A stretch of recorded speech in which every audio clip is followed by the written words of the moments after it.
Assalamualaikum warahmatullahi wabarakatuh. Saya akan menjelaskan beberapa soal dari mada Qaidul Arba yang pertama. Kitab Qaidul Arba ditulis oleh Syekh Shaleh bin Fauzan bin Abdillah Al-Fauzan. Syarah merupakan penjelasan atau penafsiran dalam sebuah matan di sebuah kitab atau hadis. Matan Qaidul Arba ditulis oleh Syekh Muhammad bin Abdul Wahab At-Tamimi. Inti pembahasan dalam kitab Qaidul Arba sendiri merupakan tentang kaidah-kaidah dasar untuk memahami tauhid dan syirik, pengetahuan tentang ahlus syirik dan hukum atasnya. Singkatnya, syarat diterimanya ibadah merupakan ikhlas tanpa syirik terhadap Allah Subhanahu wa taala dan ittiba sesuai petunjuk Nabi. Di kaidah pertama, bahwa orang-orang kafir yang diperangi oleh Rasulullah meyakini bahwa Allah satu-satunya pencipta dan pengatur. Namun, hal itu tidaklah menyebabkan mereka masuk ke dalam Islam. Dalam kaidah kedua di kitab Qaidul Arba, bahwasanya orang musyrik Allah menetapkan mereka kekal di neraka abadi selama-lamanya. Mereka tidak berbuat syirik di rububiyah, akan tetapi mereka berbuat syirik dalam perkara uluhiyah. Kaidah ketiga dalam kitab Qaidul Arba yaitu sesungguhnya Nabi Shallallahu Alaihi Wasallam berada atau diutus di tengah-tengah manusia yang bermacam-macam bentuk peribadahannya, dan Rasulullah memerangi mereka secara keseluruhan dan tidak memilih-milih di antara mereka karena keburukan kesyirikan yang mereka perbuat, dan mereka berbeda dengan orang yang bertauhid yang mengibadahi hanya satu, yaitu Allah Subhanahu wa taala. Kaidah keempat dalam kitab Qaidul Arba yaitu menjelaskan tentang orang musyrik di zaman sekarang itu lebih parah daripada kaum musyrik di zaman dahulu, karena pada zaman dahulu kaum musyrik berbuat syirik ketika mereka dalam keadaan sulit saja, dan mereka beribadah atau menyembah kepada orang-orang soleh, nabi, malaikat, dan lainnya. Sedangkan pada zaman sekarang pelaku syirik itu secara menyeluruh, mereka melakukan kesyirikan di waktu lapang maupun sempit, dan mereka beribadah kepada orang-orang yang fujur atau jahat, dan mereka tidak segan-segan melakukan perlakuan keji dan tidak takut kepada Allah Subhanahu wa taala. Semua perkara yang tidak ada contohnya dari Nabi dan mengada-ngada dalam agama maka disebut bid'ah. Tauhid rububiyah yaitu meyakini bahwa Allah adalah satu-satunya pencipta dan pengatur yang memiliki satu dalam zat, sifatnya, dan perbuatannya. Syafaat itu ada dua. Yang pertama syafaat manfiyah, yaitu syafaat yang dinafikan dari siapapun selain Allah dari apa-apa yang tidak bisa diwujudkan kecuali selain Allah. Syafaat ini memiliki syarat dan ketentuan dan tidak secara mutlak.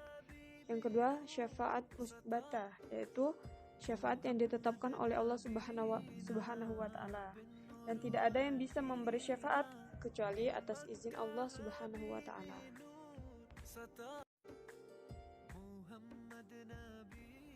Dalil kaum musyrik yang menyembah Nabi yaitu terdapat dalam Quran surat Al-Maidah ayat 116.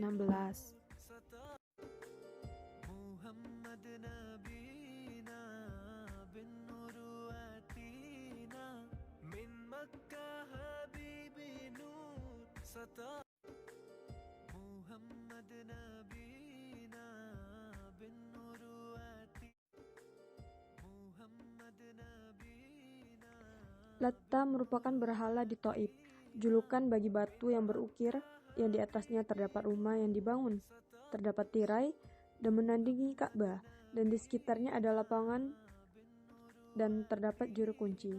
Dahulu mereka menyembahnya, yaitu menyembah kepada selain Allah.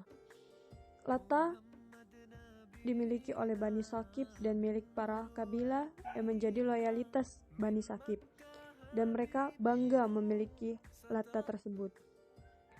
Latta ini merupakan sebuah nama seseorang yang soleh, yang sering mengadun tepung untuk memberi makan orang-orang yang berhaji. Ketika ia mati, maka di atas kuburnya dibangun rumah dan dipasang tirai-tirai, dan orang-orang yang syirik menjadikan itu sebagai sesembahan.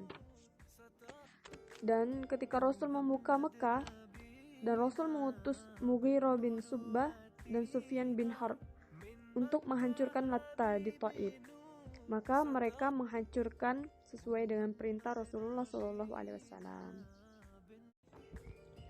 Uzza merupakan pohon dari jenis pohon salam yang di daerah antara Mekah dan Taif. Di sekelilingnya ada bangunan dan tirai-tirai, dan ada juru kunci, dan di dalam pohon tersebut terdapat jin yang mengajak bicara manusia, dan orang-orang bodoh berpikir bahwa yang berbicara itu adalah pohon itu sendiri, padahal yang berbicara itu adalah jin yang menyesatkan mereka di jalan Allah. Berhala tersebut milik kaum Quraisy dan Ahlul Mekah dan orang-orang yang di sekitarnya. Dan Rasulullah mengutus Khalid bin Walid untuk menghancurkan Uzza tersebut dan membunuh jin wanita di dalamnya yang dahulu berbicara dan menyesatkan manusia. Dan Khalid bin Walid memusnahkan hingga ke akar-akarnya. Manat adalah berhala batu yang besar di suatu tempat yang dekat dengan Gunung Kudaid antara Mekah dan Madinah, milik Bani Huza'ah dan Haus, Bani Hajrat, dan mereka berihram di sisi Manat tersebut untuk beribadah seperti beribadah haji. Dan Rasulullah mengutus Ali dan Abi Thalib untuk menghancurkan Manat, dan beliau memusnahkannya. Berhala tersebut tidak bisa menyelamatkan dirinya sendiri. Zatu Anwat merupakan pohon yang digunakan oleh kaum musyrik untuk menggantungkan senjata-senjata mereka di pohon tersebut. Dalil yang melarang kita untuk tasyabuh dengan orang kafir yaitu salah satunya man tasabbaha biqaumin fahuwa minhu, yaitu di mana kita tidak boleh menyerupai suatu kaum, karena jika kita menyerupai suatu kaum tersebut, maka kita merupakan bagian dari kaumnya.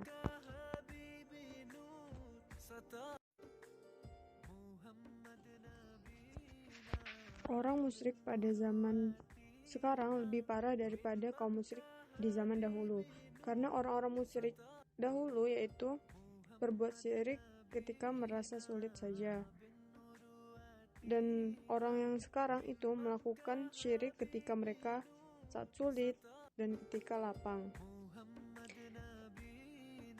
Dan orang-orang terdahulu itu mengibadahi orang-orang yang soleh, malaikat, nabi, dan lainnya. Sedangkan orang-orang sekarang yaitu mengibadahi orang-orang fujur atau orang-orang yang salah dan jahat. Mereka mengibadahi dan melakukan perbuatan-perbuatan keji. Mereka juga beribadah dari orang-orang fujur tersebut,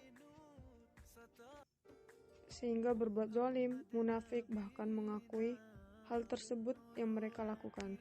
Mereka tidak sholat, tidak puasa, tidak menjaga diri dari zina, LGBT, dan perbuatan keji lainnya. Ya, mereka menganggap bahwa mereka itu tidak maksud taklid, dan kebanyakan mereka itu sesat omongannya dan banyak omong kosongnya. Dan mereka tidak takut kepada Allah walaupun mereka melakukan perbuatan-perbuatan yang sangat keji. Itulah orang-orang musyrik di zaman sekarang, lebih parah daripada orang musyrik di zaman dahulu. Wallahu a'lamu bishawab. Wassalamualaikum warahmatullahi wabarakatuh.